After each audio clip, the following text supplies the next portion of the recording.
Hello everyone, welcome to my channel.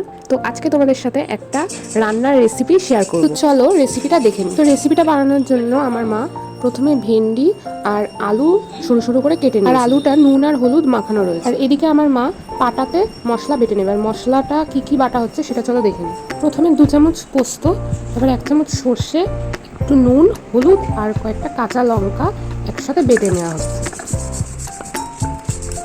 আর পোস্ত সর্ষে এই মশলাটা খুব ভালোভাবে একদম মিহি করে বেটে নিতে হবে।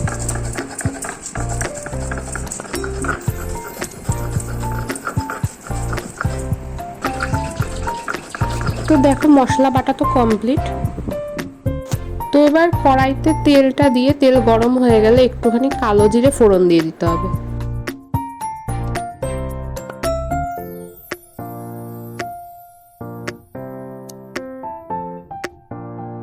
এরপর আলুগুলো তেলের মধ্যে দিয়ে ভালো করে হালকা হালকা করে একটু ভেজে নিতে হবে। তো আলুটা তো হালকা হালকা ভাজা হয়েই গেছে, এবার দিয়ে দেবো কেটে রাখা ভেন্ডিগুলো। তো ভেন্ডিটাও কড়াইতে দিয়ে দেওয়ার পরে ভালো করে একটু ভেজে নিতে হবে নেড়ে। তারপর পরিমাণ মতো নুন, হলুদ আর একটু চিনি দিয়ে ভালো করে নেড়ে নিতে হবে।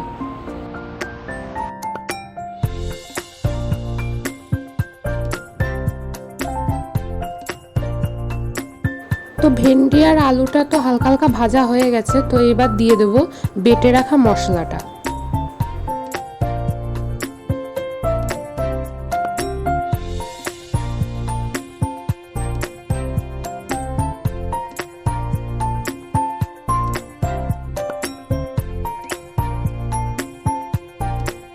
মশলাটা দিয়ে দেওয়ার পর 2-5 মিনিট একটু ভালো করে নেড়ে নিয়ে তারপরে একটু জল দিয়ে দেবো। আর জল দিয়ে দেওয়ার পরে ওটা 5 মিনিট মতন একটু ফুটবে।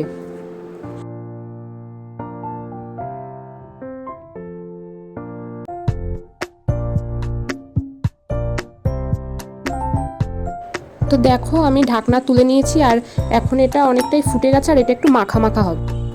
তো রেডি আজকের রেসিপি সর্ষে পোস্ত দিয়ে ভেন্ডি ভাপা। তো তোমাদের আজকের রেসিপিটা কেমন লাগলো অবশ্যই কমেন্টে জানিও, আর ভালো লাগলে like, comment, share and subscribe করে দিও।